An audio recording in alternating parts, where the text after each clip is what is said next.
Congress party സംഘർഷം ഉണ്ടാക്കുമെന്നാണ് CPM വിചാരിക്കുന്നതെങ്കിൽ വിഡ്ഢികളുടെ സ്വർഗത്തില. നിങ്ങൾക്കറിയാം, എന്റെ പിതാവിന്റെ പേരിൽ പുതുപ്പള്ളിയിൽ ഒരു സംഘർഷം ഉണ്ടാവില്ല. എന്റെ അടുത്ത് സഹപ്രവർത്തകർ പറഞ്ഞു നമുക്കൊരു ഹർത്താൽ നടത്തണം. ചിലർ പറഞ്ഞു കരിങ്കൊടി കാണിക്കണം. ഞാൻ പറഞ്ഞു ഇന്ന് മാത്രമേ സമരമുള്ളൂ, 23-ന് മാത്രം സമരം. ഇതിനുശേഷം ഇവിടെ സമരമുണ്ടാകില്ല. കാരണം ഉമ്മൻചാണ്ടിയുടെ പേരിൽ ഈ നാട് ഇഷ്ടപ്പെടുന്ന, ഈ നാട് സ്നേഹിക്കുന്ന, ഈ നാടിന് വേണ്ടി സ്വന്തം ജീവിതം മാറ്റിവെച്ച അദ്ദേഹത്തിന്റെ പേരിൽ ഇവിടെ ഒരു സംഘർഷം വേണ്ട. 6 പേരിട്ടാലും അദ്ദേഹത്തിന്റെ പേരിൽ ഒരു സംഘർഷം ഞങ്ങൾ അനുവദിക്കത്തില്ല.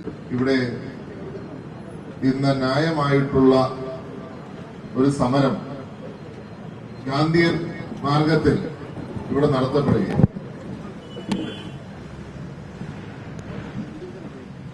ഈ സമരം ഇവിടെ അനിവാര്യമാക്കിയത് ഇടതുപക്ഷത്തിന്റെ ചില തീരുമാനങ്ങൾ. ഇവിടെ നിങ്ങൾക്ക് തൊട്ടു മുന്നിൽ കാണാം, എന്റെ ഫോട്ടോ വെച്ച് എന്റെ അനുമതിയില്ലാതെ ബോർഡ് വെച്ചിരിക്കുക. ഇവിടെ മാത്രമല്ല, പല ഭാഗത്തും വെച്ചിട്ടുണ്ട്. ആൾക്കാരെനിക്ക് ഇതിന്റെ ഫോട്ടോ അയച്ചു തരിക. എന്റെ അടുത്ത് 23-ന് പരിപാടി ഉണ്ടെന്ന് പറഞ്ഞു. പക്ഷെ 23-ന് എനിക്ക് അസൗകര്യമുള്ള ദിവസമാണ്. ഇന്ന് 6 വീടുകളുടെ കട്ടല വെക്കുന്ന ചടങ്ങാണ്. ഉമ്മൻചാണ്ടി വിദ്യാജ്യോതിയുടെ ഉദ്ഘാടനം, 2ാം ഘട്ട ഉദ്ഘാടനം നടക്കുന്ന ദിവസമാണ്. വിവിധ പരിപാടികൾ എനിക്ക് ഉള്ള ദിവസം. ഞാൻ അസൗകര്യം പറഞ്ഞു, 23 എന്നുള്ളതാ പറഞ്ഞത്. അത് കഴിഞ്ഞ് 24-ന് അവര് തന്നെ തീരുമാനിച്ചു. അവര് തന്നെ 2ാമത്തെ പോസ്റ്ററിൽ, ആദ്യത്തെ പോസ്റ്ററില്ല, 2ാമത്തെ പോസ്റ്ററിൽ എന്റെ ഫോട്ടോ വെച്ചടിക്കുന്നു. പ്രോഗ്രാം എന്റെ പേര് വെച്ചടിക്കുന്നു. എന്നോട് ചോദിക്കുന്നില്ല. ഇപ്പോൾ ഇതിന്റെ അനിവാര്യത എന്താ? ഈ ഒരു തരത്തിൽ ഇവിടെ ഒരു സംഘർഷം ഉണ്ടാകണം. കോൺഗ്രസ് പാർട്ടി പ്രതികരിക്കണം. കോൺഗ്രസ് പാർട്ടി സംഘർഷം ഉണ്ടാക്കുമെന്നാണ് CPM വിചാരിക്കുന്നതെങ്കിൽ വിഡ്ഢികളുടെ സ്വർഗത്തില. നിങ്ങൾക്കറിയാം, എന്റെ പിതാവിന്റെ പേരിൽ പുതുപ്പള്ളിയിൽ ഒരു സംഘർഷം ഉണ്ടാവില്ല. എന്റെ അടുത്ത് സഹപ്രവർത്തകർ പറഞ്ഞു നമുക്കൊരു ഹർത്താൽ നടത്തണം. ചിലർ പറഞ്ഞു കരിങ്കൊടി കാണിക്കണം. ഞാൻ പറഞ്ഞു ഇന്ന് മാത്രമേ സമരമുള്ളൂ, 23-ന് മാത്രം സമരം. ഇതിനുശേഷം ഇവിടെ സമരമുണ്ടാകില്ല.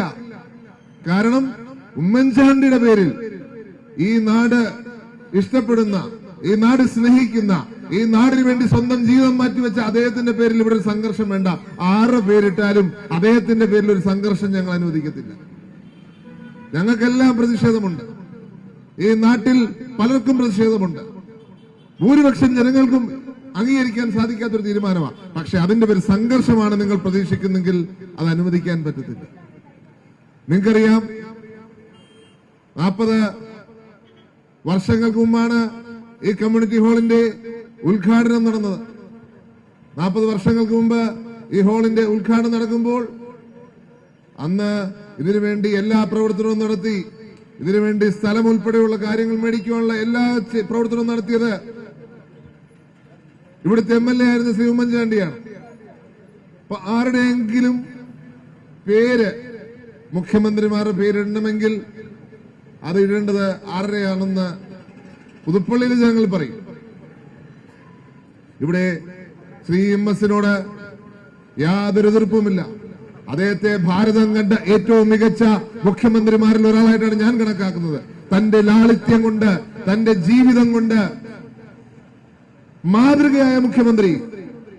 അദ്ദേഹത്തിന്റെ രാഷ്ട്രീയം വ്യത്യസ്തമായിരിക്കും. പക്ഷേ മുഖ്യമന്ത്രിമാരിൽ കേരളം കണ്ട ഏറ്റവും മികച്ച മുഖ്യമന്ത്രിയാണ് ശ്രീ MS. തന്റെ ജീവിത ലാളിത്യം കൊണ്ട് അദ്ദേഹം ജീവിച്ചത് എങ്ങനെയാണെന്ന് നമുക്കറിയാം. അദ്ദേഹത്തിനെ കുറിച്ചുള്ള കഥകൾ കേരളത്തിൽ മൊത്തം പ്രസിദ്ധമാണല്ലോ. അദ്ദേഹം ഏറ്റവും നല്ലൊരു മനുഷ്യനായിട്ട് ഞാൻ കണക്കാക്കുന്ന ഒരാളാണ്. അദ്ദേഹത്തിന്റെ മരണം നടന്ന ദിവസവും ചടങ്ങുകൾ നടന്ന ദിവസമൊക്കെ എന്റെ മനസ്സിൽ നിൽക്കുന്ന ദിവസമാണ്. ഭാരതത്തിന്റെ ഉപപ്രധാനമന്ത്രിയായിരുന്ന LK അദ്വാനി വരെ വന്ന് പങ്കെടുത്ത അദ്ദേഹത്തിന്റെ ചടങ്ങ് എന്റെ മനസ്സിൽ നിൽക്കുന്നു. കേരളം കണ്ട മികച്ച മുഖ്യമന്ത്രി. പക്ഷേ ഒരു പ്രശ്നം മാത്രമേ പുതുപ്പള്ളിക്കുള്ളൂ. പുതുപ്പള്ളിയുമായി അദ്ദേഹത്തിന്റെ ബന്ധം പുതുപ്പള്ളിക്കാർക്ക് അറിയില്ല. ഏതെങ്കിലും ഒരു മുഖ്യമന്ത്രിയുടെ പേര് ഇവിടെ ഉണ്ടെങ്കിൽ പുതുപ്പള്ളിക്കാരനായ ഒരു മുഖ്യമന്ത്രി ഉണ്ടായിരുന്നു. 53 വർഷം മുഖ്യമന്ത്രിയായിരുന്നു, MLA ആയിരുന്ന ഒരു വ്യക്തി ഉണ്ടായിരുന്നു. 2 പ്രാവശ്യം മുഖ്യമന്ത്രി, ഒരു വർഷം പ്രതിപക്ഷ നേതാവ്. നിങ്ങൾക്കറിയാലോ. പക്ഷേ ചിലർക്ക് പ്രതികാര ബുദ്ധിയാ.